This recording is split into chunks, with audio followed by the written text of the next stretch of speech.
தேவனுடைய நாமத்துக்கு மகிமையுண்டாதவருடைய யாக்கோபு பாடலை பாடுவோம். இம்மட்டுமாய் நம்மை தேவன் கிருபையாய் நடத்தி கொண்டு வந்தார். அதனால் அதை நினைத்து அதை எண்ணி நாம் துதிக்க வேண்டும். இது ஒரு கடமைக்காய் துதிப்பதல்ல, நாம் அதை முழுமையான மனதோடு கூட துதிக்கும் போது நிச்சயமாய் தேவன் நமக்கு வேண்டிய நன்மைகளை கொடுப்பார். எண்ணி எண்ணி துதி செய்வாய், எண்ணிலடங்கா கிருபைகளுக்காய் என்றும் தாங்கும் தம்பேமே என்ற பாடலை நாம் பாடி கர்த்தர் நாமத்தை மகிமைப்படுத்துவோம். எண்ணி எண்ணி துதி செய்வாய், எண்ணில் அடங்காத கிருபைகளுக்காய் என்றும் தாங்கும் தம்புயமே இன்ப இயேசுவின் நாமமே. எண்ணி எண்ணி துதி செய்வாய், எண்ணில் அடங்காத கிருபைகளுக்காய் என்றும் தாங்கும் தம்புயமே இன்ப இயேசுவின் நாமமே. எண்ணி எண்ணி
நாளை எண்ணுவோம், ஒவ்வொரு நேரத்தை எண்ணுவோம், ஒவ்வொரு நிமிடத்தை எண்ணுவோம், ஒவ்வொரு நொடிகளையும் எண்ணுவோம். எண்ணி துதிக்க வேண்டும். கடமையினால் துதிப்பதற்காக தேவன் நம்மை அழைக்கவில்லை. கடமைக்காய் நாம் தேவனை ஸ்தோத்திரிப்பதற்காக தேவன் அழைக்கவில்லை. அவர் துதியிலே வாசம் செய்கிறவர், துதியிலே பிரியப்படுகிறவர், துதியிலே இறங்கி வருகிற தேவனாம் நாம் தேவன் இருக்கிறபடியினாலே ஆண்டுடைய சமூகத்தை நோக்கி நாம் பார்க்கபடியா தேவ கரத்தில் ஒப்புக்கொடுக்கிற ஐயா, எண்ணி எண்ணி துதிக்கும். இதோ உலகம் முழுமையாய் வரைக்கும் ஆண்டவரே குழப்பத்தோடு இருக்கிற இந்த உலகத்தில் கர்த்தாவே எங்களை கிருபையாய் காத்தீர், உமக்கு நன்றி செலுத்துகிறோம். அதை எண்ணி துதிக்கிறோம் ஐயா, அதை எண்ணுகிறோம் அப்பா. எங்களை சார்ந்தவர்களையும், நாங்கள் ஜெபித்த மக்களையும், எங்கள் தேசத்தையும் ஆண்டவரே எங்கள் சுற்றிலும் இருக்கிற எல்லா ஜனங்களுக்காக ஜெபிக்கிறோம் தகப்பனே. நாங்கள் எண்ணுகிறோம், எங்களை கண்மணி போல காத்ததை நினைத்து எண்ணுகிறோம் ஆண்டவரே. உடைய கிருபை எண்ணுகிறோம் ஐயா. இந்த கிருபை சாதாரண கிருபை அல்ல. இந்த கிருபை மலையே விலகினாலும் விலகாத கிருபை தகப்பனே. அப்பாவும் கிருபைகளால் எங்களை இதுவரைக்கும் தாங்கினேன், இனி தாங்க போவதற்காக நன்றி செலுத்துகிறேன் கர்த்தாவே, உமக்கு நன்றி செலுத்துகிறோம். அப்பாவும் கிருபைகளால் என்னை காத்து கொண்டீரே, அப்பாவும் கிருபைகளால் என்னை அணைத்து கொண்டீரே, அப்பாவும் கிருபைகளால் என்னை காத்து கொண்டீரே, அப்பாவும் கிருபைகளால்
தேவ கரங்களில் ஒப்புக் கொடுக்கிறோம்.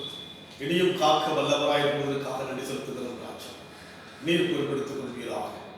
இயேசுவின் நாமத்தில் பிதாவே.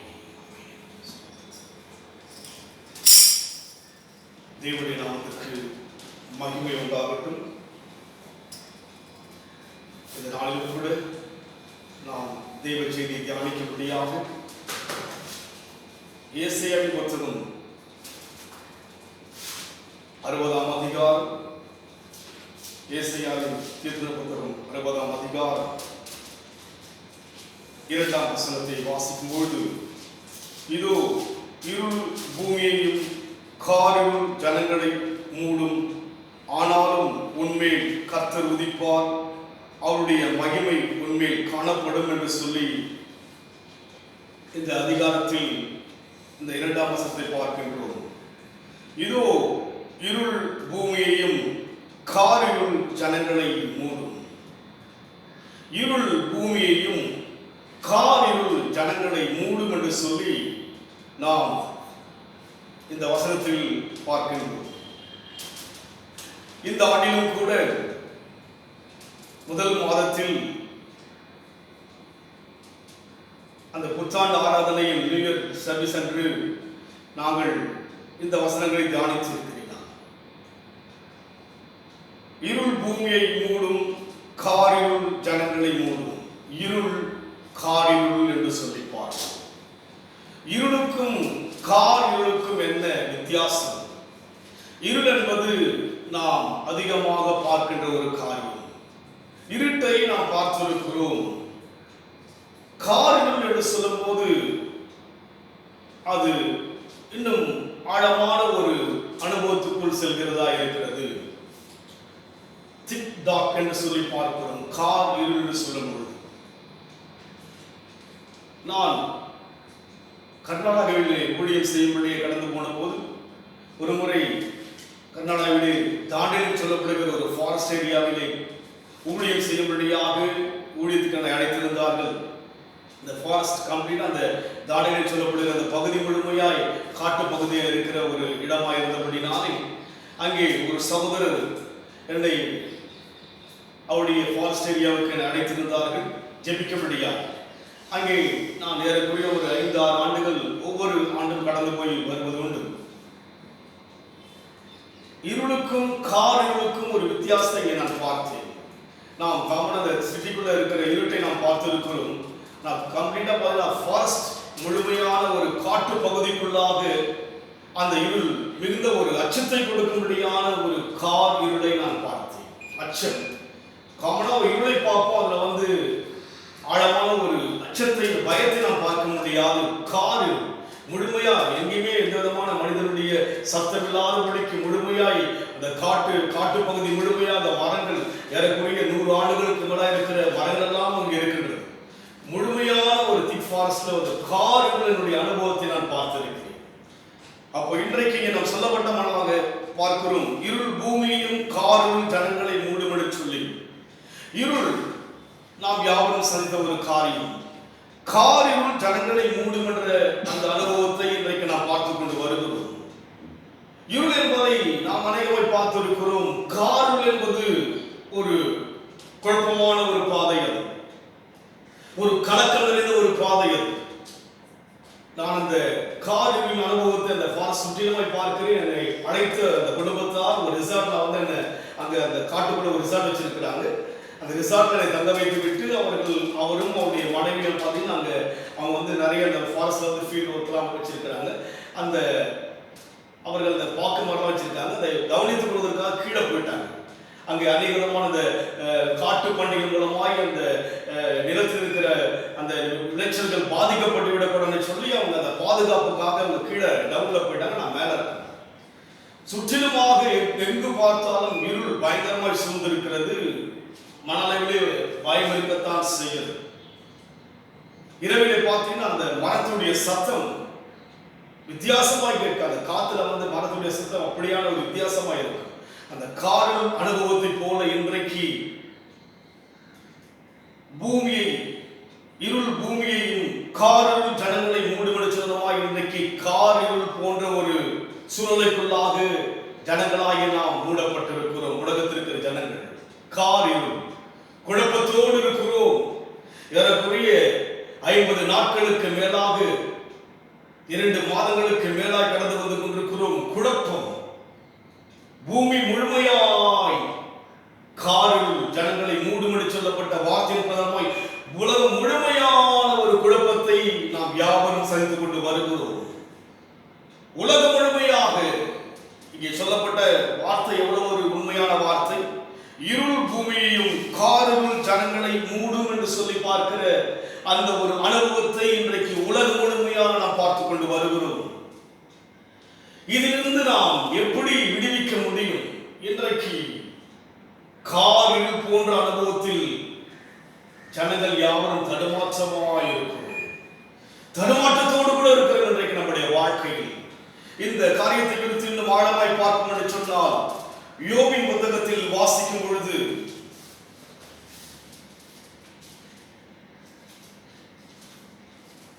10ஆம் அதிகாரத்தில் வாசிக்கிறோம். யோபுல வாசிக்கும் போது 10ஆம் அதிகாரத்தில் வாசிக்கும் பொழுது இங்கே சொல்லப்படுகிறது,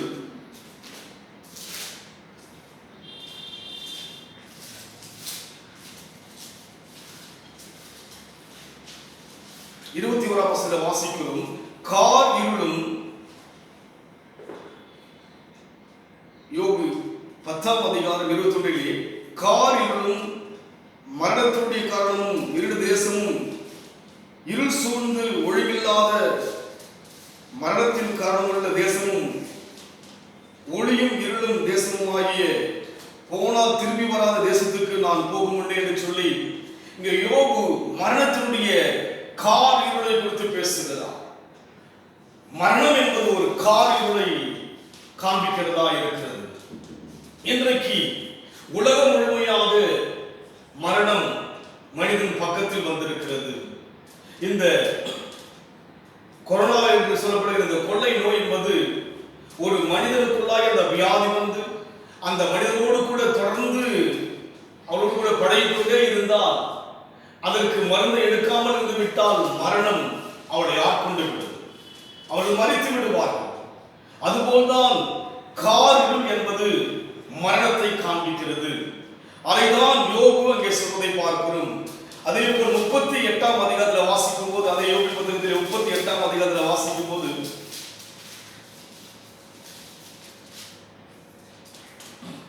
17ஆம் வசனம் வாசிக்கிறோம், மரண வாசல்கள் உனக்கு திறந்ததுண்டோ, மரண இருளின் வாசல்களை நீ பார்த்ததுண்டோ என்று சொல்லி பார்க்கிறோம். மரணம் என்பது அது கார் இருளை காண்பிக்கிறதா இருக்கிறது. இருள் என்பதை நாம் பார்த்து விடலாம். மரணம் என்பது ஒரு கார் இருள். ஆனால் இங்கே சொல்லுகிறார், மரண வாசல்கள் உனக்கு திறந்ததுண்டோ, மரண இருளின் வாசல்களை நீ பார்த்ததுண்டோ என்று சொல்லி பார்க்கிறோம். இன்றைக்கு மனுஷன் மரண இருளினுடைய வாசலை பார்க்கத்தக்கதான ஒரு சோதனைக்குள்ளாய் தள்ளப்பட்டிருக்கிறார்கள். இருள் பூமியையும் காரில் ஜனங்களை மூடும் என்று சொன்னதாக இங்கே யோபில் சொல்லப்பட்ட அந்த வார்த்தை பார்க்கிறோம். மரண இருளின் வாசலை நீ பார்த்ததுண்டோ. மரண இருளின் வாசலை ஒரு பார்த்து விட்டால் மறித்து விடுவார்கள், முடிந்து போய்விட்டது. ஆனால் இன்றைக்கு மனிதனும் மரண வாசலை பார்க்க முடியாத ஒரு சோதனைக்குள்ளாக தள்ளப்பட்டு விட்டோம். இந்த நோயினுடைய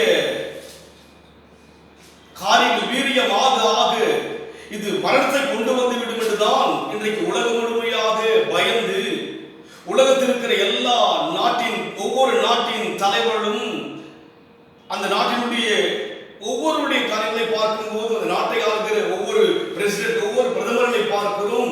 அங்க இருக்கிற ஒவ்வொரு பெரிய பெரிய தலைவர்களை பார்க்கும் போது ஜனங்கள் இந்த வியாதியினால் மறித்துவிடக்கூடாது சொல்லி சட்டங்களை எல்லாம் ஒவ்வொரு தேசத்திலும் கொடுக்கப்பட்டிருக்கிறது. அவர்கள் ஜனங்கள் மறிக்க கூடாது என்ற ஒரு சட்டத்தினால் தான் இவ்வளவு காலங்கள் லாக்டவுன் மூடப்பட்டிருக்கிறது. ஆனால் இங்கே சொல்லப்படுகிறது, மரண இருளின் வாசலை நீ பார்த்ததுண்டோ. பார்த்து விட்டால் மரணம் தான், கார் இருள் தான், முடிந்து போய்விட்டது வாழ்க்கை. ஆனால் இன்றைக்கு அந்த நிலைமைக்குள்ளாக ஜனங்கள் தள்ளப்பட்டு விட்டார்கள். இருள் பூமியையும் காரும் ஜனங்களை மூடும் என்ற வண்ணமான அந்த வார்த்தையுடைய உண்மையை இன்றைக்கு நாம் பார்க்கிறோம். அந்த வார்த்தையுடைய கருத்தை இன்றைக்கு பார்க்கிறோம். தேவனுடைய வார்த்தைகள் ஒன்றும் வீணாய் போவது கிடையாது. வானமும் பூமியும் ஒன்று போனாலும் என் வார்த்தையின் எழுத்தாயினும் எழுத்தின் உறுப்பாயினும் ஒழிந்து போவதில்லை என்று மெய்யாகவே மெய்யாகவே சொல்லி ஆண்டவராக இயேசு சொல்வதை பார்க்கிறோம். அவருடைய ஒவ்வொரு வார்த்தையிலையும் ஜீவன் இருக்கிறது. தேவனுடைய ஒவ்வொரு வார்த்தையிலையும் வல்லமை இருக்கிறது. ஏறக்குறைய இந்த வசனங்கள் எல்லாம் பார்க்கும்போது ஆண்டவராக இயேசு கிறிஸ்து பிறப்பதற்கு முன்பாக ஏசாயாவிலே சொல்லப்பட்ட அந்த வார்த்தை என்பது இயேசு கிறிஸ்து பிறப்பதற்கு முன்பாக 700 ஆண்டுகளுக்கு முன்பாக ஏசாயா என்ற தீர்க்கதரிசி மூலமாக சொல்லப்பட்டது. இருள் பூமியையும் காரிருள் ஜனங்களை மூடும் என்று சொன்ன வார்த்தை இன்றைக்கு நாம் பார்க்கிறோம். யோபிலே சொன்ன வார்த்தையின் பிரகாரமாக மரண இருளின் வாசலை நீ பார்த்ததுண்டோ என்று அன்றைக்கு கேட்டா, இன்றைக்கு ஜனங்கள் பார்க்க முடியாத ஒரு சோதனைக்குள்ளாய் தள்ளப்பட்டு விட்டார்கள். இந்த கொள்ளை நோயினுடைய வீரியமானது மரணத்தை உண்டாக்கும். அதை நாம் அற்பமாகவோ அதை குறித்து ஒரு பெரிதான ஒரு பாரம் இல்லாமல் நம் வாழ்க்கையில் செயல்பட்டால் அதை சந்திக்க நேரிட்டால் மரணம் தான் சம்பவிக்க வேண்டும் சொல்லி இன்றைக்கு உலகம் பயந்து கொண்டிருக்கிறது. தங்கள் தேசத்தின் மக்கள் காக்கப்பட வேண்டும் என்று சொல்லி ஒவ்வொரு தேசத்தினுடைய தலைவர்களும் நம் தேசத்தினுடைய பிரதமரும் நம்முடைய மாநிலத்தினுடைய முதல்வரும் இதற்காக சட்டங்களை வைத்திருக்கிறார். காரணம் என்ன? தன்னுடைய ஜனங்கள் பாதுகாக்கப்பட வேண்டும் என்று சொல்லி அவர்கள் சட்டங்களை வைத்திருக்கிறார்கள். இது நம்முடைய வாழ்க்கையில் இந்த சட்டங்கள் நம்முடைய இளமைக்கு ஒரு சோர்வை கொடுப்பது உண்மைதான். சோர்வுதான் நமக்குள்ளே இருக்கிறது. வெளியே கடந்து போக முடியாதபடிக்கு, வேலைகளை செய்ய முடியாதபடிக்கு எவ்வளவு பிரச்சனைகளை சந்தித்து கொண்டு வருகிறோம். ஆனால் இங்கே 17 சொல்லப்பட்ட வண்ணமாக மரண இருளின் வாசலை நீ பார்த்ததுண்டோ என்று யோபின் பக்தனாகிய யோபுடைய அந்த புத்தகத்தில் பார்க்கிறோம் அல்லவா? அதை இன்றைக்கு பார்க்கிறதுக்குதான் நிலைமையிலே மனுஷன் போய்விட்டான். இந்த நோயின் தாக்கமானது இதை யாரும் கருத்தாய் கவனிக்காவிட்டால், இதற்கு சட்டங்கள் பிரகாரமாய் செய்யாவிட்டால் நாம் வீணா விளையாட்டாய் சந்திப்போம் என்று சொன்னால் மரணம் தான். கடந்த வாரத்தில் ஒரு மருத்துவர் மரித்து விட்டார் என்று சொல்லி நான் கேள்விப்பட்டேன். எவ்வளவோ ஜனங்களுக்கு அவர் உயிரை கொடுத்து அவருடைய ட்ரீட்மெண்ட், அவருடைய காரியங்கள் எல்லாம் பார்க்கும்போது அநேகருக்கு உயிரை கொடுத்தார்.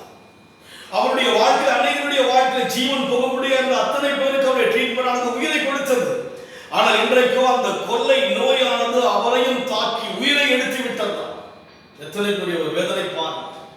எவ்வளவோ ஜனங்களுக்கு அவருடைய ட்ரீட்மெண்ட் மூலமாக ஜீவன், சுகம், பலம் எல்லாம் கொடுத்திருக்கிறார். ஆனால் இன்றைக்கோ இந்த கொள்ளை நோயானது அவருடைய உயிரை எடுத்து விட்டது என்று சொல்லி நாம் கேள்விப்பட்டோம். யோசித்து பாருங்கள். அப்படியானால் இன்றைக்கு இந்த இடத்தில் பார்க்கிற மரண இருளின் வாசலை நீ பார்த்ததுண்டா? பார்க்க முடியாத ஒரு சூழலுக்குள்ளாக ஜனங்கள் தள்ளப்பட்டு விட்டார். இதில் கவனம் இல்லாமல் நம்முடைய தேசம் சொல்கிற சட்டத்தை நாம் கைக்கொள்ளாமல் இதை விளையாட்டா எடுத்துக்கொண்டு இதில் உட்பிரவேசித்தால் மரணம் தான் வரும் என்று சொல்லி மருத்துவர்கள் சொல்வதை பார்க்க முடியும். அதனால் இன்றைக்கு இந்த நிலைமையெல்லாம் வரும் என்று சொல்லி நம்முடைய வேதம் நமக்கு விளக்கமாய் சொல்லியிருக்கிறது. நம்முடைய தேவன் யார் என்பதை நாம் புரிந்து கொள்வதற்காக நாம் முழுமையை ஒப்புக் கொடுக்க வேண்டும். இவையெல்லாம் நடக்கும் என்று சொல்லி முன்பாகவே நம் கையிலே கொடுக்கப்பட்ட வேதத்திலே விளக்கங்கள் சொல்லப்பட்டிருக்கிறது. இருள் பூமியையும் காரிருள் ஜனங்களை மூடும் என்று சொல்லி இந்த உலகத்தில் இப்பேற்பட்ட ஒரு சூழ்நிலைக்குள்ளாக ஜனங்கள் தள்ளப்பட்டு விட்டார்கள். ஒரு தேசம் அல்ல, சுனாமி என்கிற சீற்றத்தினாலே ஒரு சில தேசங்கள் பாதிக்கப்பட்டது, சந்தித்திருக்கிறோம். பூகம்பத்தினாலே ஒரு தேசங்கள் பாதிக்கப்பட்டது, சந்தித்திருக்கிறோம். ஆனால் நாம் பிறந்த நாள் முதல் கொண்டு 100 ஆண்டுகளாக இன்றைக்கு வாழ்ந்து கொண்டிருக்கிற யாரும் சந்திக்க முடியாத ஒரு வேதனையை இன்றைக்கு உலகம் சந்தித்துக் கொண்டிருக்கிறது. ஒரு குறிப்பிட்ட தேசங்கள் தான் புயல் செலுத்தினால் ஜனங்கள் மரிப்பதாக கேள்விப்பட முடியும். ஆனால் இந்த நோயின் சீற்றமானது உலகத்தையே ஆட்டி படைக்கும்படியாக வந்துவிட்டது. இருள் பூமியையும் காரிருள் ஜனங்களை மூடும் என்று சொல்லுவாய். காரிருள் என்பது மரணத்துக்கு ஒத்ததா இருக்கிறது. அந்த இருளுக்குள் போய்விட்டால் திரும்பி வர முடியாது. மரணத்துக்குள் ஒரு மனிதன் சென்று விட்டால் திரும்பி வர முடியாது. இதுதான் உலகத்தினுடைய இன்றைக்கு நாம் சந்திக்கின்ற காரியங்கள். ஆனால் தேவன் யார்? இவைகள் மத்தியில் உலகத்தில் இருக்கிற சமூகத்தை நாம் பார்த்து விட்டோம் அல்லவா? சொல்லி பார்க்கும்போது 1 ராஜாக்கள் வாசிக்கிறோம். 8ஆம் அதிகாரத்தை வாசிக்கும் போது 1 ராஜாக்கள்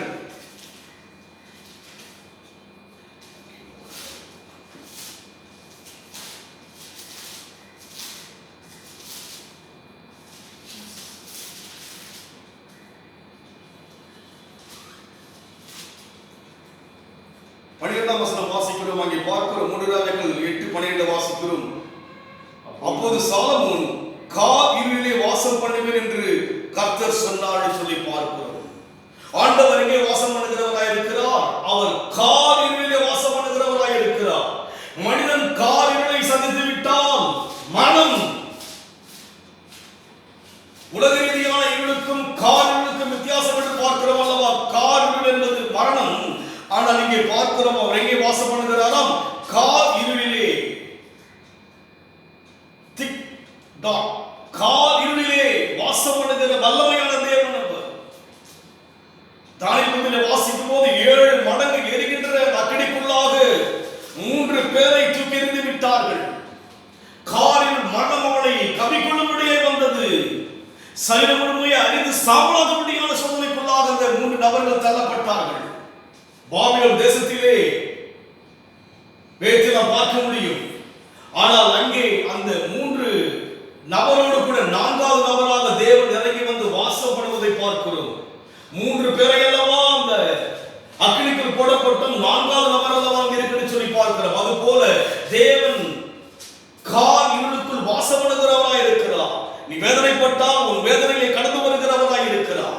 நீ வியாதிப்பட்டால் வியாதியை அவனை சுகமாக்க வருகிறவராய் இருக்கிறார் என்று சொன்னால் அவருடைய தழும்புகளால் சுகமாக சொல்லி பார்க்கிறோம். இங்கே சாலமோன் என்கிற ராஜா ஆலயத்தை பிரமாண்டமாய் கட்டினார் தேவனுக்காக. அவர் தகப்பனாகிய தாவீது தன் மகன் கட்டுவதற்கு வேண்டிய சகல விதமான ஐஸ்வர்யத்தையும் சம்பத்தையும் சேகரித்து வைத்தார். இந்த உலகத்தை உண்டாகிற தேவனுக்காக ஆலயத்தை அங்கே கட்டுவதை பார்க்கிறோம். 7 ஆண்டுகளாக அந்த ஆலயத்தை கட்டி முடித்தார். உலகமெல்லாம் திரும்பி பார்க்க முடியாத ஒரு மகிமையான ஆலயத்தை கட்டினார். தேவ மகிமை அந்த ஆலயத்திலே வந்தபோது அங்கே இருக்கின்ற ஆசாரிகள், ஊழியர் செய்த ஆசாரிகள் முதல் கொண்டு ராஜா முதல் கொண்டு யாராலும் பார்க்க முடியவில்லை. அவர் இருளிலே வாசம் பண்ணுகிற தேவனாய் இருக்கிறார். அவர் எல்லா விதமான வேதனையோடு கூட சதனத்தோடு கூட இருக்கிற ஜனங்கள் மத்தியிலே வாசம் பண்ணுகிறவராய் இருக்கிறார். நீ வேதனைப்படுகிறாயா? உன் வேதனையை பார்த்து ஜனங்கள் விலகி போகலாம். உன் வேதனையை பார்த்து தேவன் இறங்கி வருகிறவராய் இருக்கிறார். இருள் என்பது மரணத்துடைய பயத்தை காண்பிக்கிறதா இருக்கிறது. இன்றைக்கு நாம் பார்க்கிற வண்ணமாக மரணத்தின் வாசல் திறக்கப்பட்டிருப்பதை பார்க்கிறோம். அதை கண்களால் பார்த்துக் கொண்டிருக்கிறோம். இந்த நோயை குறித்து ஒரு பயம் நமக்கு இல்லாமல் சட்டங்களுக்கு நாம் கீழ்ப்படியாமல் போகும்போது அதன் முடிவு மரணம் சொல்ல இன்றைக்கு விவரமாக உலகத்தில் சொல்லப்படுகிறது. இப்பேற்பட்ட ஒரு காலகட்டத்திலே நாம் வாழ்கிற போது நாம் தேவன் யார்? அவர் எங்கே வாசம் பண்ணுகிறார்? இருளிலே வாசம் பண்ணுகிற தேவனாய் இருக்கிறார். அதோடு மாத்திரமல்ல, சங்கீதத்திலே வாசிக்கிறோம் 138ஆம் சங்கீதத்திலே வாசிக்கும் போது உமக்கு இருளும் வெளிச்சமும் சரி என்று சொல்லி பார்க்கிறோம். அவருக்கு இருளும் ஒன்றுதான், வெளிச்சமும் ஒன்றுதான். அங்கே நான் வாசிக்கின்ற போது அங்கே 138ஆம் சங்கீதத்திலே வாசிக்கிறோம்.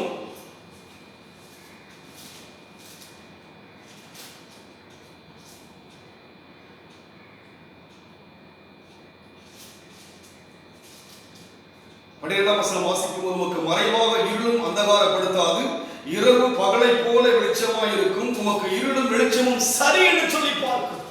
அவருக்கு எதுவுமே அந்தகாரப்படாது. நமக்கு காரில் வந்து விட்டால், இருள் வந்து விட்டால் பயம் குழப்பம் வரும். ஆனால் அவருக்கு எதுவுமே அந்தகாரப்படாது என்று சொன்னால், பூமியானதை தேவன் படைக்கின்ற போது இருள் இருந்தது. பூமியானதை தேவன் படைத்த போது பூமியானது வெறுமையும் ஒழுங்கின்மையும் இருள் இருந்தது சொல்லி பார்க்கிறோம். அவருக்கு இருள் ஒரு அச்சத்தை கொடுக்க முடியாது. அவருக்கு எல்லாமே சரி. இருளும் வெளிச்சம் அவருக்கு ஒன்றாக இருக்கிறது. நமக்கு இருள் ஒரு தடுமாற்றம் கொடுக்கும், காரில் மிகுந்த அச்சத்தை கொடுக்கும். இன்றைக்கு காரில் ஜனங்களை மூடி இருக்கிற அச்சம், இந்த அச்சம் தொடர்ந்து போய்கொண்டே இருக்கிறது. ஒரு சில தேசங்கள் சொல்கிறார்கள் இந்த கொள்ளை நோயானது தொடர்ச்சி இருக்கும் என்று சொல்லி, ஏறக்குறைய 2022 வரைக்கும் இந்த தாக்கம் இருக்கும் என்று சொல்லி விஞ்ஞானிகள் சொல்கிறார்கள். நாம் தொலைக்காட்சிகளை பார்க்க முடிகிறது. யோசித்து பாருங்கள், இதற்கு முடிவை இன்றைக்கு உலகம் கண்டுபிடிக்க முடியாமல் இருக்கிறார்கள். ஆனால் தேவன் யார்? காரில் வாசம் பண்ணுகிறவர். அவருக்கு இருளும் ஒன்றுதான், வெளிச்சமும் ஒன்றுதான். நாம் ஆராதிக்கிற தேவனுக்கு எல்லாம் ஒன்றுதான். உன் வேதனை அவருக்கு தெரியும், நம் துக்கம் அவருக்கு தெரியும், உன் சஞ்சலம் அவருக்கு தெரியும், நாட்டினுடைய இந்த பாடங்கள் தேவனுக்கு தெரியும். நாட்டின் தலைவர்கள் இதற்காக எவ்வளவு பிரயாசப்படுகிறார்கள், தேசத்தினுடைய பிரதமர் இதற்காக எவ்வளவு பிரயாசப்படுகிறார்கள், நாம் பார்க்கிற மாநிலத்தினுடைய முதலமைச்சர் இதற்காக எவ்வளவு பிரயாசப்படுகிறார்கள், மந்திரிமார்கள் எவ்வளவு பிரயாசப்படுகிறார்கள், ஒவ்வொரு மினிசிபாலிட்டியும் பிரயாசப்படுகிறார்கள். அவர்கள் தூக்கமில்லாதவர்களுக்கு பிரயாசப்பட காரணம் என்ன? அவர்களால் மக்களால் தேர்ந்தெடுக்கப்பட்ட தலைவர் அவர்கள், தேசத்தை ஆளும்படியான ஒரு தேவ வரத்தை பெற்றவர்கள், கிருபை பெற்றவர்கள் அவர்கள், தேவன் அனுமதித்து கடந்து வந்தவர்கள். தேசத்தின் மக்கள் மறித்துவிடக் கூடாது, தேசத்தில் பாதுகாக்கப்பட வேண்டும் என்று சொல்லி அவர்கள் காரியங்களை செய்வதை பார்க்கிறோம். ஆனால் நாம் யாவரும் மனுஷர்கள் தானே, தேசத்தை ஆளுகிற பெரியவர் மனுஷன் தானே. ஆனால் மனுஷனை உண்டாக்கிற தேவன் அல்லவா நாம் ஆராதிக்கின்றோம். இவர் காரில் வாசம் பண்ணுகிறவராய் இருக்கிறார், காரில் வாசம் பண்ணுகிறவராய் இருக்கிறார். இங்கெல்லாம் தேசத்தை ஆளுகிற பிரதமரை பார்க்கிறோம், அவருக்கு கூட நோய் வந்ததாக பார்க்கிறோம். இன்னொரு நாட்டிலே பார்க்கும்போது அந்த நாட்டினுடைய ராணியாளர்கள் வருத்தி போய்விட்டார் என்று சொல்லி பார்க்கிறோம். மனுஷன் தான் எல்லோரும். ஆனால் தேவனோ மனுஷனை உண்டாக்கினார். ஆதியிலே தேவன் உலகத்தை உண்டாக்கின போது ஆதாமை தம்முடைய சாயலாய் உண்டாக்கினார், தம்முடைய சுவாசத்தை ஊதினார். இத்தனை பெரிய தேவனை நாம் ஆராதிக்கின்றோம், இத்தனை மகத்துவமான தேவனை ஆராதிக்கிறோம். இந்த சீரை பெற்ற நாம் தேசத்துக்கு ஆசீர்வாதத்தை மாற்றக்கூடிய நம்மை அழைத்திருக்கிறார். நாம் தேசத்துக்கு கருத்தாய் ஜெபிக்க வேண்டிய ஒரு காலத்தை வந்திருக்கிறோம். இந்த சீற்றம் அடங்கப்பட வேண்டும் என்று சொன்னால் காரில் வாசம் பண்ணுகிற தேவன் தான் இதை மாற்ற முடியும். இன்றைக்கு உலகமானது இருள், பூமியும் காரும் ஜனங்களை மூடி இருக்கிறது. பூமி முழுமையாக ஒரு காரில் மூடி இருக்கிறது. இந்த கார் இருளுக்குள்ளாக யாரும் செல்ல முடியாது. ஆண்டவராகிய தேவன் ஒருவர் தான், இயேசு கிறிஸ்து ஒருவர் தான் அந்த கார் இருளுக்குள்ளாய் சென்றார். மரணத்தின் கார் இருளுக்குள்ளாக தேவன் சென்றார். யாரெல்லாம் மரணத்தை சந்தித்தாலும் அதுபோல மரணத்தை தேவன் சந்தித்தது மாத்திரமல்ல, அந்த கார் இருளை மேற்கொண்டு உயிரோடு கூட எழுந்து இன்றைக்கு உயிருள்ளவராக ஆவியாக உலாவிக் கொண்டிருக்கிற தேவனாய் இருக்கிறார். அதனால் இன்றைக்கு நம்முடைய வாழ்க்கையிலே அவருக்கு இங்கே சொல்லப்பட்ட வண்ணமாக இருளும் வெளிச்சமும் சரி. அவருக்கு கார் இருளை எந்த மனிதனாலும் கடக்க முடியாது, கார் இருளை எந்த மனிதனாலும் கடக்க முடியாது. கார் இருள் என்பது மரண வாசல், திறக்கப்பட்டு விட்டால் முடிந்து விட்டது, அவ்வளவுதான். இதற்கு முன்னம் வாழ்க்கையில் எவ்வளவு பேர் மரித்து போய் முடிந்து விட்டதே, ராஜாக்களாக முடிந்து விட்டதே, மன்னர்களாக முடித்து விட்டதே. அப்போ இன்றைக்கு நம்முடைய வாழ்க்கையிலே கார் இருளுக்குள் வாசம் பண்ணுகிற தேவனை நாம் ஆராதிக்கிறோம். எங்களுக்குள்ளே வாசம் பண்ணும் ஆவியானவர் சொல்கிறோம் அல்லவா, அவர் எங்கே வாசம் பண்ணுவார்? கார் இருளுக்குள்ளாக, வேதனையாய் வாழ்வுக்குள்ளாக இறங்கி வந்து வேதனையை மாற்றுகிறவர். அந்த மூன்று நபரும், பாபிலோன் ராஜாவும், அங்கிருக்கிற மந்திரிமார்களும், ஜனங்களில் யாவரும் யோசிக்கிறார்கள், அவர்கள் சாம்பலாவாடி சொல்லி யோசிக்கிறார்கள். வேதம் சொல்கிறது அவர்கள் மேல் ஒரு சேதமும் வரவில்லை சொல்லி, அக்கினியுடைய நறுமணம் கூட அவர்கள் மேல் வரவில்லை சொல்லி பார்க்கிறோம். அவ்வளவு கிருபையாய் தேவன் வாசம் செய்தவர்களை உயர்ப்பித்தார். அதுபோல் இன்றைக்கு இந்த கார் இருள் பூமியை ஜனங்களை மூடியிருக்கிற இந்த காரியத்தை மாற்ற வேண்டும் என்று சொன்னால் கார் இருளுக்குள் வாசம் பண்ணுகிறவர் யாராய் இருக்கிறார்? நாம் ஆராதிக்கிற தேவனாய் இருக்கிறார். சாலமோன் அன்றைக்கு சொல்லுகிறார், கார் இருளுக்குள் வாசம் பண்ணுகிறவர் என்று சொல்லி. கார் இருள் சொல்லப்பட்ட அந்த மரணத்துக்குள்ளாய் கடந்து போனவர் தேவன் ஒருவர் தான். இந்த உலகத்தில் எல்லா இன்றைக்கு நமக்கு முன்பாக மரித்த அத்தனை பேரும் கார் இருளுக்குள்ளாய் சென்றார்கள், முடிந்து விட்டது. யாரையும் பார்க்க முடியாது, யாரையும் பார்க்க முடியாது. எவ்வளவு ராஜாக்கள், எவ்வளவு தியாகிகள், எவ்வளவு நல்லவர்கள், எவ்வளவு பக்தவான்கள், எவ்வளவு கோடி கோடியான மக்கள் மரித்து போனார்கள். ஆனால் தேவனோ ஏதோ மரித்தை நானும் சதாகாலம் உயிரோடு இருக்கிற தேவன் தாமே. கார் இருளுக்குள் யார் வாசம் பண்ண முடியும்? நம் ஆண்டவராகிய தேவன் ஒருவர் தான் வாசம் பண்ண முடியும். அவர் அந்த மரணத்தினுடைய கார் இருளுக்குள் வாசம் செய்து அதிலிருந்து மூன்றாவது உயிரோடு கூட இருந்து இன்றைக்கு உயிருள்ளவராய் இருக்கிறபடினாலே இந்த காரில் ஜனங்களை மூடியிருப்பதை அவர் ஒருவர் தான் மாற்ற முடியும். அவர் தெளிவாக சொல்கிறார். யோவானிலே வாசிக்கும் போது யோவானின் நிருபத்திலே வாசிக்கிறோம். அதுக்கு முன்பாக யோவான் 9:5 வாசிக்கிறோம். உலகத்திற்கு ஒளியாய் இருக்கிறேன் சொல்லி பார்க்கிறோம். தேவன் நம்முடைய வாழ்க்கையின் உலகத்தில் ஒளியாய் இருக்கிறார். தெளிவாய் சொன்னார். இந்த காரில் இருளெல்லாம் மாற்றப்பட வேண்டும் என்று சொன்னார். தேவன் ஒளியாய் இருக்கிறார். ஒளிதான் இருளை மாற்ற முடியும். ஒளிதான் காரினை முழுமையை மாற்ற முடியும். ஆதியிலே இந்த உலகத்தை உண்டாக்க தேவ சித்தமான போது பூமி என்பது ஒழுங்கின்மையாய் இருந்தது. காரணம் என்ன? தேவனோடு கூட சந்தரித்து தேவனுக்கு அடுத்த ஸ்தானத்தில் இருந்த அந்த விசுவாசவன் தன்னை பெருமைப்படுத்தினபடினாலே அவர்கள் யாரும் பூமியிலே தள்ளப்பட்டார்கள். தள்ளப்பட்ட அவர் நிமித்தமாக பூமி எப்படி மாறினது? ஒழுங்கின்மையாக இருந்தது, வெறுமையாக இருந்தது, இருள் இருந்தது. தேவன் மனுஷனை உண்டாக்க சித்தம் வைத்த போது அவர் பூமியை பார்க்கிறார். பூமி எப்படி இருக்கிறது? ஒழுங்கின்மை, வெறுமை, இருள் இருந்தது. அப்போது ஆவியானவர் இந்த பூமியின் மேல் வாசம் பண்ண இறங்கின போது வெளிச்சம் உண்டானது. அதே ஆவியானவர் தாமே, தேவனாகிய கர்த்தர் தாமே இன்றைக்கு நம்முடைய வாழ்க்கையிலே இருள் பூமியையும் காரும் ஜனங்களை மூடும் என்று சொல்லப்பட்ட வார்த்தை இன்னைக்கு நடந்து கொண்டிருக்கிறது அல்லவா? இதை மாற்ற தேசத்தின் தலைவரெல்லாம் எவ்வளவு பிரயாசப்படுகிறார்கள். தேவன் அவளுக்கு வேண்டிய கிருபைகளையும் சுகத்தையும் ஞானத்தையும் சகலவிதமான நன்மைகளையும் அவளுக்கு கொடுக்க வேண்டும். ஆனால் அந்த காரினுக்குள் யாராலும் வாசம் பண்ண முடியாது. அந்த காரில் என்று சொல்லப்படுகிற இந்த கொள்ளை நோயை யாராலும் வாசம் பண்ணி அழிக்க முடியாது. தேவன் ஒருவர் தான் வாசம் பண்ண முடியும். காரினுக்குள் வாசம் பண்ணுகிற நாம் ஆராதிக்கிற தேவன். அதனால் இன்றைக்கு நம்முடைய வாழ்க்கையிலே நாம் தேவன் வாசம் பண்ண முடியாது ஒப்பு கொடுக்க வேண்டும். நமக்குள் வாசம் பண்ண செய்ய வேண்டும். பூமியிலே காரில் மூடி இருக்கிறதா ஜனங்கள் மேல் அதை மாற்றும்படியாக ஜெபிக்க வேண்டும். காரணம், நம் தேவன் உலகத்தில் ஒளியாய் இருக்கிறார். நம் தேவன் உலகத்தில் ஒளியாய் இருப்பது மாத்திரமல்ல, யோவானின் நிருபத்தில் வாசிக்கின்ற போதே சொல்லப்படுகிறது இயேசு ஒளியாய் இருக்கிறார் என்று சொல்லி பார்க்கிறோம். உலகத்தில் தேவன் ஒளியாய் இருப்பதை நாம் பார்க்கிறோம். எடுத்து நாம் வாசிக்கும் போது அங்கே சொல்லப்படுகிறது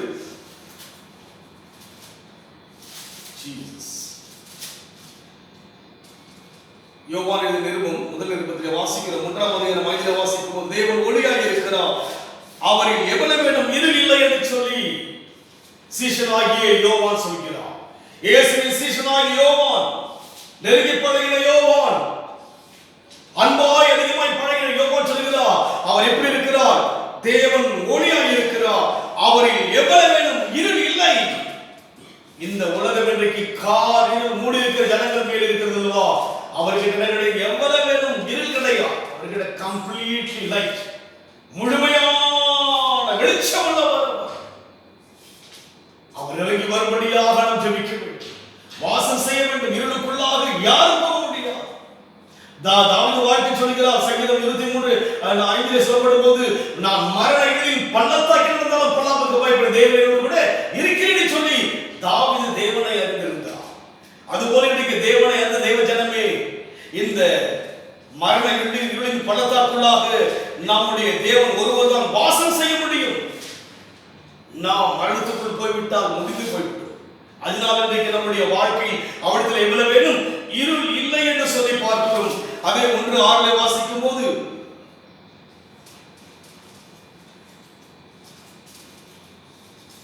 யோவானின் சுவிசேஷம் 1ஆம் அதிகாரம்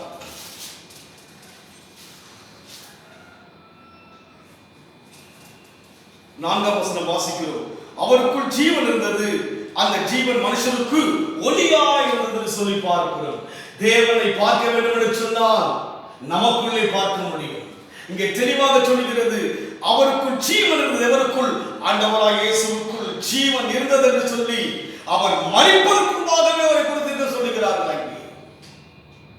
ஜீவன் இருந்தது, அவருக்குள் ஜீவன் இருந்தது, அந்த ஜீவன் மனுஷனுக்கு ஒளியாய் இருந்தது சொல்லி பார்க்கிறோம். நமக்குள் தேவன் ஒளியாய் இருக்கிறார். காரில் நம்மை மேற்கொள்ள முடியாது. நம்மை மாத்திரமல்ல, கஷ்டங்களை மேற்கொள்ளாமல் இருக்கபடியாக ஒளியாயிருக்கிற தேவன் நமக்குள்ளே வாசம் செய்கிற தெய்வத்தை நாம் அதிகமாய் தேவனை ஸ்தோத்திரிக்க வேண்டும், அதிகமாக தேவனை தேட வேண்டும், அதிகமாக தேவ சமூகத்தில் ஜெபிக்க வேண்டும். நம்முடைய வாழ்க்கையை நம்முடைய தேசத்துக்காக கண்ணீரிட்டு ஜெபிக்க வேண்டும், வாரத்தோடு ஜெபிக்க வேண்டும். காரணம் என்ன? அந்த ஜீவன் மனுஷனுக்குள்ளே ஒளியா இருந்தது. அந்த ஒளி இருளிலே பிரகாசிக்கிறது, இருளானது அதை பற்றி கொள்ளவில்லை என்று சொல்லி பார்க்கிறோம். இருளில் பிரகாசிக்கிறது. நாம் ஜெபிக்க ஜெபிக்க இருளை கர்த்தர் மாற்ற வல்லவராய் இருக்கிறார். காரிருள் ஜனங்களை மூடும்படி சொல்லப்பட்ட வண்ணமா இன்றைக்கு நாம் பார்க்கிறோம் அல்லவா? இவையெல்லாம் மாற்றப்பட வேண்டும் என்று சொன்னால் நமக்குள்ளே ஜீவனாகிய கிறிஸ்து இருக்கிறார், ஒளியாகிய தேவன் இருக்கிறபடியினாலே அந்த ஒளி பிரகாசிப்பதற்காக தேவ ஜனங்களால் எழும்ப வேண்டும். எழும்ப வேண்டும். சுயநலமாய் வாழ்ந்தது போதும். நம் வாழ்க்கையில் தேவனுக்காக எழும்ப வேண்டும், தேவனுக்காக எதையாவது செய்ய வேண்டும். இன்றைக்கு நம் வாழ்க்கையில வந்து பார்க்கும்போது இந்த ஏறக்குறைய 2.5 மாதங்கள் ஆகிவிட்டது. ஏறக்குறைய தேவனை ஆலயத்தில் வந்து ஆராதிக்க முடியாதபடிக்கு 8 வாரங்கள் 9 வாரங்கள் கடந்து வந்து விட்டது. மனதுக்குள்ளே வேதனை இருக்கிறதா யோசிச்சு பாருங்க. இல்லை, ஆலயத்திற்கான இன்னும் அந்த ஒரு வாஞ்சையிலே நமக்குள்ளாக ஒரு பாரம் இருக்கிறதா நமக்குள்ளாக. ஐயோ, தேவ சமூகத்தில் வந்து ஆராதிக்க முடியவில்லை என்று சொல்லி பாரம் இருக்கிறதா யோசித்து பாருங்கள். பாரம் இல்லை நமக்குள், பாரம் இல்லை நமக்குள். ஐயோ, தெய்வத்தை வழிபட வேண்டிய நேரம் எல்லாம் போய்விட்டது என்று சொல்லி பாரம் இல்லை நமக்குள் பாரம். எத்தனை பெரிய தேவன்! இருள் வாசமடைகிற தேவன் அல்லவா? இதோ இருள் பூமியும் காரும் ஜனங்களை மூடிவிட்டதே. ஆண்டவரே, நீர் ஒருவர் தான் இருளுக்குள் இறங்க முடியும். ஐயா, மனுஷன் இறங்கினால் மரணம் அல்லவா கர்த்தாவே? அதனால் நாம் தேவனை ஆராதிக்கும்படியாக தேவ சமூகத்துக்கு வரும்படியான ஒரு வாஞ்சை நமக்குள் இருக்கிறதா? எப்போது ஆலயம் திறக்கப்பட வேண்டும் என்று அங்கலாய்ப்பு நமக்குள் இருக்கிறதா? யோசித்து பாருங்கள். பாரம் இருக்கிறதா? ஏனோ தாழ்ந்து இருக்கிறோம் அல்லவா? பரவாயில்ல, அப்படியே போயிடுது நம்ம வாழ்க்கையை யோசிக்கிறோம் அல்லவா? இல்லை, இன்றைக்கு நம் வாழ்க்கையிலே இருள் ஜனங்களை மூடி இருக்கிறது. இந்த மூடுதல் மாற்றப்பட வேண்டும் என்று சொன்னால், இந்த இருள் விலகப்பட வேண்டும் என்று சொன்னால், இருளுக்குள் வாசமடைகிறவர் யார்தான்? தேவன் தான். காரணம், அவருக்கு இருளும் வெளிச்சமும் சரி. நமக்குத்தான் இருள் பயத்தை கொண்டு வரும். தேவன் எல்லாவற்றையும் சந்தித்தவர். இருளிலே அன்றைக்கு முதலாக தேவ ஆலயம் கட்டப்பட்ட போது அங்கே அவருடைய மகிமை பார்க்கிறார்கள். மனிதன் சூழ்ந்திருக்கிற இடம் இருளாய் இருக்கிறது. மரணம் சமைக்க வேண்டிய மனுஷனாக உலகத்தில் இருக்கிறபடியினாலே இருளுக்குள்ளே தேவன் வாசம் பண்ணினார். அதே போல் புதிய ஏற்பாட்டிலே பார்க்கும் பொழுது உலகத்தில் இருக்கிற எல்லா மனுஷனும் அந்த இருளுங்கிற மரணத்துக்கு பிரவேசிப்பது போல ஆண்டவர் அந்த இருளாகிய மரணத்துக்குள் பிரவேசித்தார்.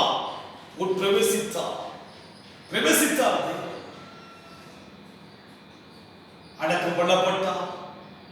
முதல் நாள் முடிந்தது, 2வது நாள் முடிந்தது, 3வது நாள் அதிகாலையிலே கடந்து வந்து பார்க்கும்போது கல்லறை திறக்கப்பட்டது. இருளுக்குள்ளே கடந்து போனவர் தாமே உயிரோடு கூட எழுந்து இன்றைக்கு உயிருள்ளவராக இருக்கிறபடியினாலே அவர் இன்றைக்கு இந்த இருள் ஜனங்களை மூடி இருக்கிறது. உலக முழுமையை இதற்கு ஒரு விளக்கம் இல்லாமல் இருக்கிறது அல்லவா? ஒரு விடிவில்லையே இதற்கு. எல்லாவற்றுக்கும் விடிவை மனுஷன் கண்டுபிடித்தார்கள். இதற்கு ஒரு விடிவை கண்டுபிடிக்க முடியவில்லையே. தேடுகிறார். மன உளைச்சல் தான் மனுஷனுக்கு மிஞ்சுகிறது. ஆனால் தேவன் ஒருவர் தான் இருளை மாற்ற முடியும். இந்த மரண பயத்திலிருந்து வெளியே கொண்டு வர முடியும். மரண வாசலிலே மனுஷன் இருக்கிறார். மரண வாசலை கண்டதுண்டோ என்று சொல்லி யோபிலே பார்க்கிற வண்ணமாக மரணத்தின் வாசலிலே இருக்கிறார். கண்டுவிட்டால் முடிந்து விட்டது. கண்டுவிடும்படியான ஒரு வாசலுக்குள்ளே இருக்கிறார். இந்த நோயின் தாக்கமானது மனிதனை அழித்துவிடும். அதற்காக சட்டங்களை ஒழுங்குகளை அரசாங்கங்கள் வைத்திருக்கிறது. அதனால் இன்றைக்கு நம் வாழ்க்கையிலே தேவன் ஒருவர்தான் மாற்ற முடியும். அதற்கு தேவதனங்களாய் நாம் சாட்சி. நம் கையிலிருக்கிற வேதம் தான் அதை விலக்கி காண்பிக்க முடியும். விலகி கொண்டிருக்கிறோமா?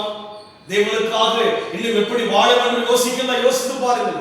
என்ன யோசிக்கிறோம் தேவதனங்களே? எப்படி வாழப் போகிறோம்? தேவனுக்காக வாழப் போகிறோமோ?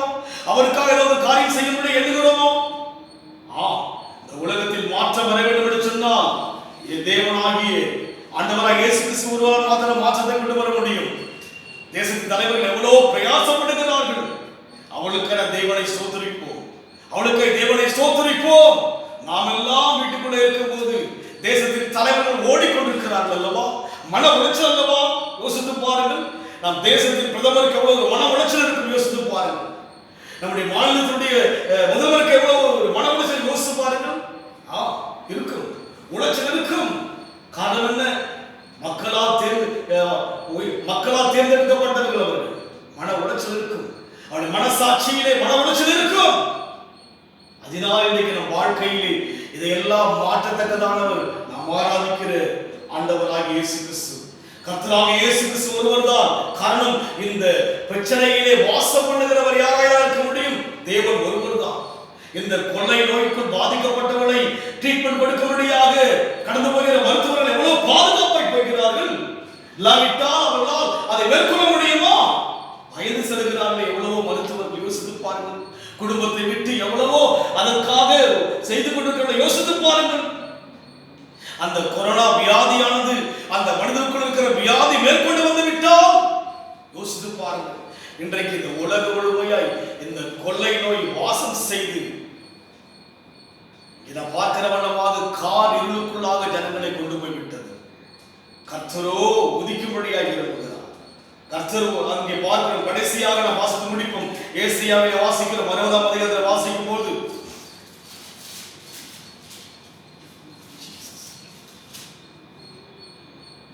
இதோ இருள் பூமியையும் காரும் ஜனங்களை மூடும், ஆனாலும் உன்மேல் கர்த்தர் உதிப்பார், அவருடைய மகிமை உன்மேல் காணப்படும். ஆனால் கர்த்தர் உன்மேல் உதிப்பார். இதுதான் உன்மேல் உதிப்பதற்காக தேவன் இருக்கிறார். அவர் உதிக்கின்ற போது காரில் நம்மை விட்டு விலகுவது மாத்திரமல்ல, நம்மை சுற்றிலும் இருக்கிற அநேகருக்கு அந்த வெளிச்சத்தை கர்த்தர் மாற்றுவார். நம்ம இருக்கிற பகுதிகள், நாம் ஜெபிக்கின்ற ஜனங்கள், நம் தேசங்கள், இப்படி லட்சக்கணக்கான கோடிக்கணக்கான தேவ ஜனங்கள் ஜெபிக்கின்ற போது கர்த்தர் மாற்ற வல்லவராக இருக்கிறார். அப்பேற்பட்ட கிருபை செய்ய நம் கண்களை மூடி கர்த்தரை நோக்கி பார்ப்போம். இதோ இருள் பூமி